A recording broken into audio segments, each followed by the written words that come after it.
شہد کھائیں بھائی, کیا خیال ہے؟ شہد کا شربت اگر آپ افطاری میں پی لیں فائدہ ہی فائدہ, نہ صرف یہ کہ گردوں کو نقصان نہیں دے گا بلکہ فائدہ پہنچائے گا.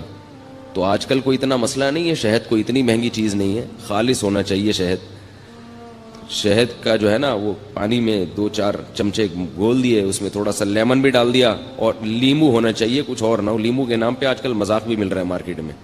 لیمن ہوتا ہے ایک جمیری ہوتی ہے, بالکل لیمو کی شکل کی ہوتی ہے, وہ نقصان دہ ہوتی ہے.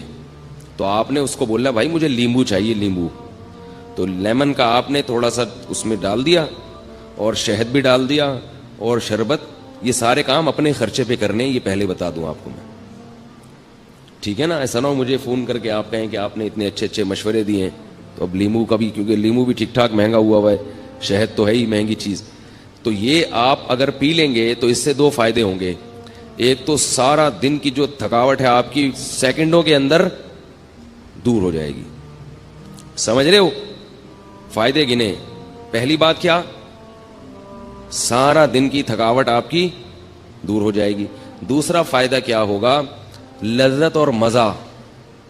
شہد اور لیمن کا شربت ملا کے پیئے, مزہ نہ آئے پیسے واپس, بڑا مزہ آئے گا پینے میں.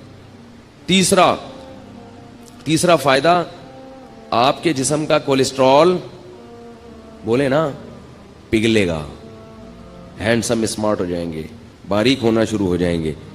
نتھر, یہ جو جتنے بھی آپ کے جسم میں فاضل اور فضول چیزیں جو صبح سحری میں کھا کے پیدا ہوئی تھیں وہ کیا ہو جائیں گی؟ ختم ہو جائیں گے. نتھرنا شروع ہو جائے گا جسم, توند کم ہونا شروع ہو جائے گی آپ کی.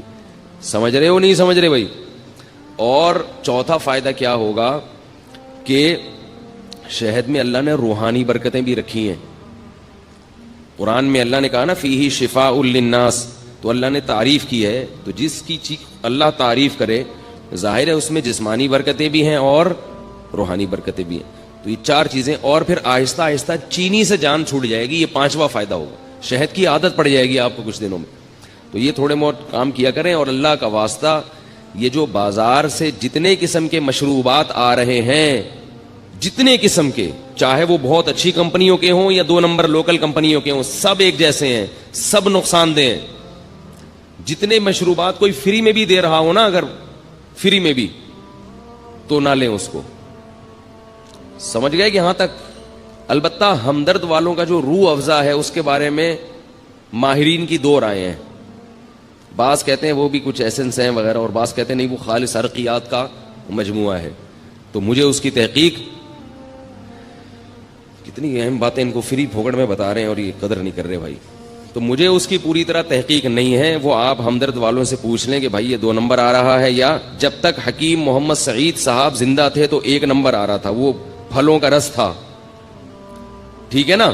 اب پھلوں کا رس ہے یا پرچی پہ پھل لکھ کے وہ پرچی ڈال دی جاتی ہے, اس کا مجھے علم نہیں ہے. تو دونوں باتیں سننے کو ملتی ہیں, بعض کہتے ہیں 2 نمبر ہے, بعض کہتے ہیں 1 نمبر ہے. تو مجھے نہیں پتا کہ وہ 2 نمبر ہے کہ 1 نمبر. تو آپ کا کوئی جاننے والا ہو تو آپ اس سے تحقیق کر سکتے ہیں.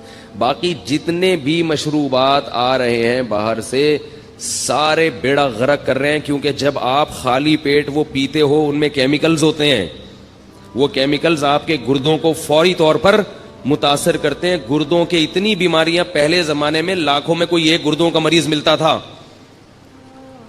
تو اپنے آپ کو ڈائلیسس پہ کیوں لانا چاہ رہے ہو بھائی؟ آپ دیکھو نا, ڈائلیسس کے مریضوں کو جا کے ہسپتال میں دیکھو, پناہ مانگو گے اللہ کی آپ کہ اللہ مجھے بچا لے اس عذاب سے.